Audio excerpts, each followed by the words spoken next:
భారత రాష్ట్ర సమితి ఆవిర్భావం తెలంగాణ రాష్ట్ర సమితిగా 2001లో ఆనాటి ఉద్యమ నాయకుడు కేసీఆర్ గారి నాయకత్వంలో ప్రారంభించడం జరిగింది.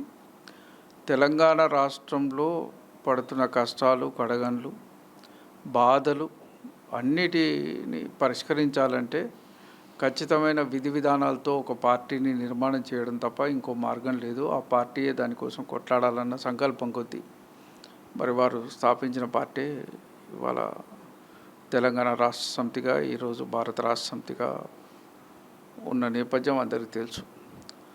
తెలంగాణ రాకముందు అసలు మన ప్రాంత పరిస్థితి ఏమిటి అనేది ఒకసారి ఆలోచించుకుంటే అత్యంత వెనుకబడిన ప్రాంతం. ఈ ప్రాంతానికి ఎప్పుడూ దేనికోసమైనా ఉద్యమాలే శరణ్యమైనది తప్ప ఇంకోటి కాదు.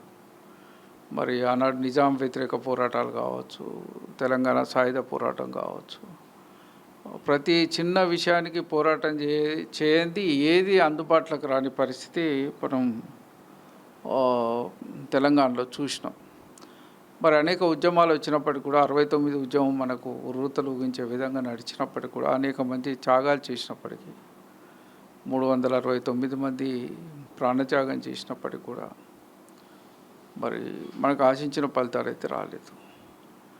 ఎప్పటికప్పుడు ఆనాడు ప్రజాసమితి పేరు మీద ఎన్నికల్లో గెలిచిన తర్వాత 10 మంది పార్లమెంట్ సభ్యుల్ని మళ్ళీ కాంగ్రెస్ పార్టీ వాళ్ళు కలుపుకొని తెలంగాణకు కొత్తగా 6 సూత్రాల ప్రణాళికని ఒక అబద్ధపు హామీలు ఇచ్చి దాన్ని తుంగలో తొక్కిన నేపథ్యాన్ని కూడా మనం చూసినాం. దానికోసమే మళ్ళీ తిరిగి ఉద్యమాలు చేయాల్సిన అవసరం వచ్చింది.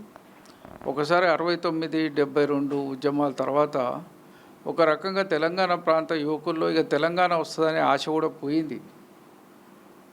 పోయినప్పటికీ తిరుగుబాటు ఎటువైపు పోయిందంటే ఖచ్చితంగా ఇక తెలంగాణ కాదు ఈ వ్యవస్థనే మార్చాలన్న ఉద్యమాల వైపే తెలంగాణ అప్పటి నుంచి 72 నుంచి తీవ్రమైన ఉద్యమాల వైపు వెళ్ళిన నేపథ్యాన్ని కూడా మనం చూసినాం. 2001లో వారు దాదాపు దీనికి మళ్ళీ 1996 కొంత వరంగల్లో జరిగిన నవంబర్ 1 నాడు జరిగిన ఒక సమావేశం దానికి ఊపిరి పోస్తే దాని కంటిన్యూషన్గా అనేక రకాల సంఘాలు కానీ వ్యవస్థలు కానీ ఏర్పాటు అయినాయి. హైదరాబాద్లో దాదాపు 8 నుంచి 10 సంఘాలు తెలంగాణ కోసం మాట్లాడేటి ఏర్పడ్డాయి. సరే, మొదటి నుంచి తెలంగాణ జనసభ అనేది ఒకటి హైదరాబాద్లో కంటిన్యూస్గా మేము అనుకుంటా ఈవెన్ తెలుగుదేశం ప్రభుత్వం ప్రారంభించిన కొద్ది రోజులకు కూడా కాళోజీ గారు, పద్మనాభం గారు, ఆనాడు బద్రి విశాల్ పిట్టి గారు హైదరాబాద్లో మీటింగ్ పెట్టిండు. మేము భూపతి కృష్ణమూర్తి గారితో మేము అంతా కలిసిపోయి కూడా దాంట్లో మేము పాల్గొని వచ్చినాం. మాకు అప్పుడు స్టిక్కర్లు ఇచ్చిండ్రు. మా పాతింట్లోకి అదే స్టిక్కర్ ఉండదు, జై తెలంగాణ, తెలంగాణ ఫోటో తప్ప ఇంకోటి ఉండకపోయేది మాకు.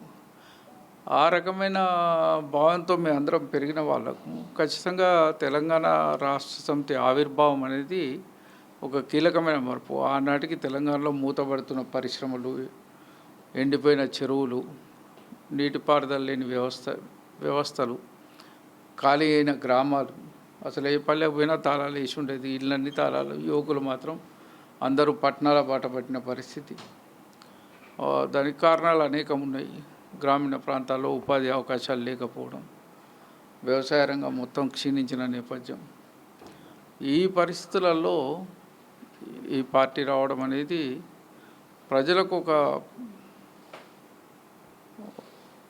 గొప్ప ఆశను చేసిన నేపథ్యంగా మనం చెప్పుకోవచ్చు. తర్వాత జరిగిన పోరాటాలు కూడా దానికి నిదర్శనంగా నిలబడ్డాయి. తెలంగాణ రాష్ట్ర సమితి ఆవిర్భావం రాగానే హెలికాప్టర్లో పోయి దేవాదులకు ఫౌండేషన్ వేసి వచ్చిన ముఖ్యమంత్రి ఉన్నారు, మంత్రి ఉన్నారు.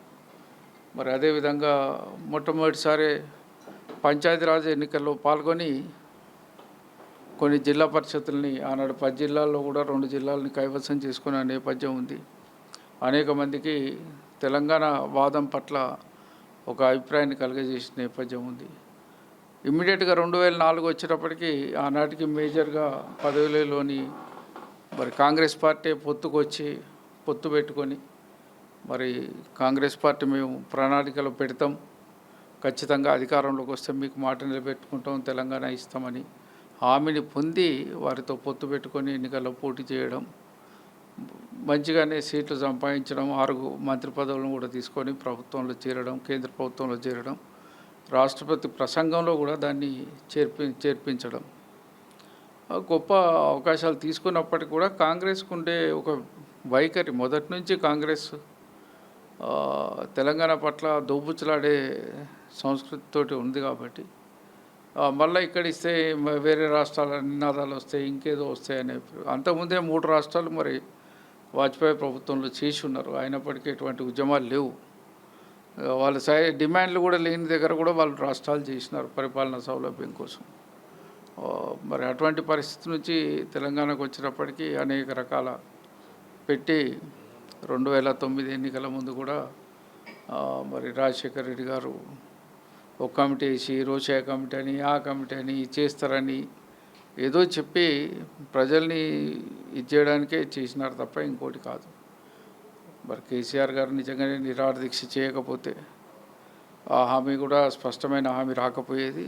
ఆ హామీ రావడం, దాని మీద శ్రీకృష్ణ కమిషన్ మళ్ళీ తర్వాత నియమించడం, మెల్లమెల్లగా అది సాకారం అవడం, మరి జూన్ 2, 2014 నాడు తెలంగాణ సాకారం కావడం, ప్రజల యొక్క ఆలోచనలకు అనుగుణంగా ఏర్పడ్డ రాష్ట్రం ఇది.